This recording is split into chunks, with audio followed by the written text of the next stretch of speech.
Hello everyone, welcome to today's lecture. In this lecture, we will study the structure of bacterial cell walls. Bacteria are classified based on the structure of their cell walls, and we can differentiate them using Gram staining.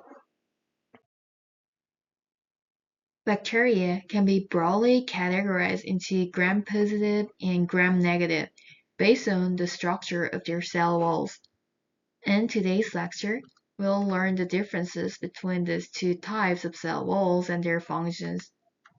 Additionally, we will study the principle and procedure of gram staining, which is a key method for distinguishing bacteria. We will also learn how gram-positive and gram-negative bacteria appear under the microscope after staining and why these differences occur. The bacterial cell wall is composed of peptidoglycan. Peptidoglycan consists of two main components, peptide, which means protein, and glycan, which means sugar, meaning it is a structure made up of protein and sugar. The sugar component is formed by NAG and NAM, connected by beta-1,4 glycosidic bonds, creating a glycan chain.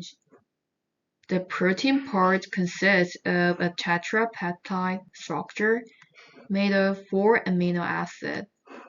This peptide chain is bound to NAM, and the peptide chains form cross links between different NAM molecules, giving the cell wall strength. The structure enables bacteria to have a rigid and stable cell wall. Bacterial cell wall can be classified into gram-positive and gram-negative based on their structure. The primary difference between these two types of cell walls is the thickness of the peptidoglycan layer.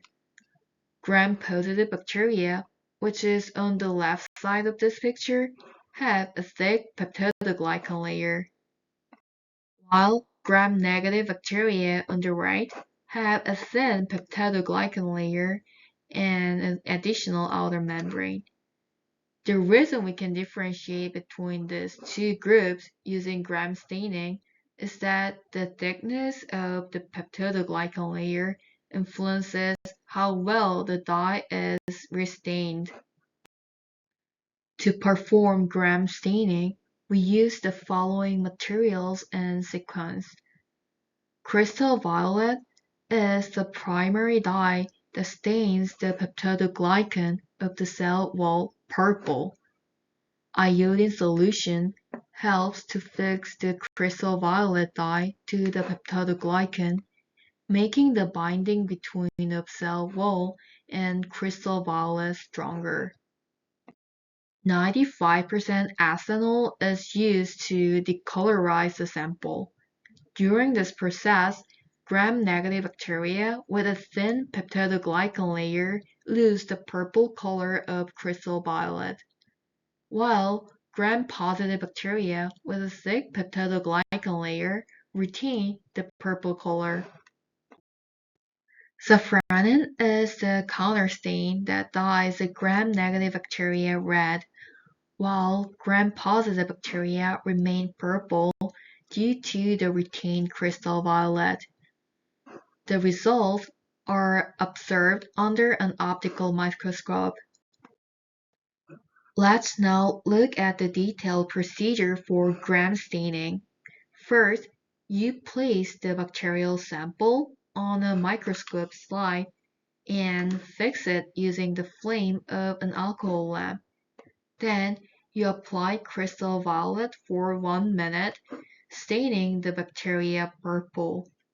Afterward, apply iodine solution for 1 minute to bind the dye more firmly. Once the staining is done, wash the slide with ethanol, which will decolorize gram-negative bacteria. Next, you apply safranin for 1 minute, which stains the gram-negative bacteria red. The gram-positive bacteria remain purple. Finally, rinse the slide with distilled water, dry it, and observe it under the microscope, starting with a low magnification. The results of gram staining can be observed under the microscope. On the left, you can see gram-negative bacteria stained red by safranin, and on the right, gram-positive bacteria stained purple by crystal violet.